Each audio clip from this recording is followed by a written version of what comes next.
tane sigaradan hamzulata. 5 tane dostumuzdan hamzulata. Ya bunu dəqiq evləndirək biz. Bunu evləndirək yox. Belə kişi olmur.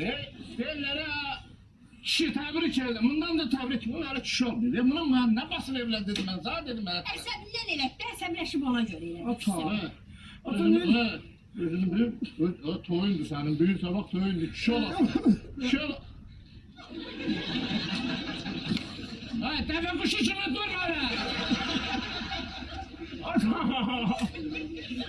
Neçə kişisən toyun aradasan. Toy edeyim de. O burada restoranda şey diyorsun. Yaxşı da buradayam. Deyir ki, bəzilərini çağırarsa, hansıları deyirsən, hansıları? Salmışam da 5 nəfər var. Salmışam orada. Okuş. Okuş yoktan okuş yaz la.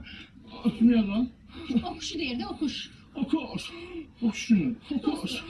Okuş kimi. Dostu yoxdur, quşbaz.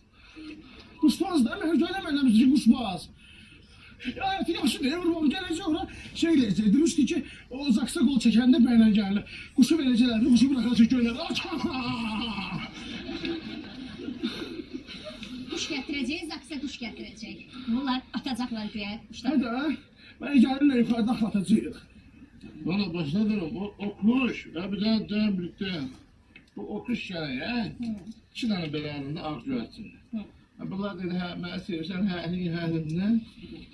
pişt attılar, güvəçlər, tutdu, pul yazdıracaq o okuş. Yazdılar ya, 2 kuşla yola verdiler. Ha?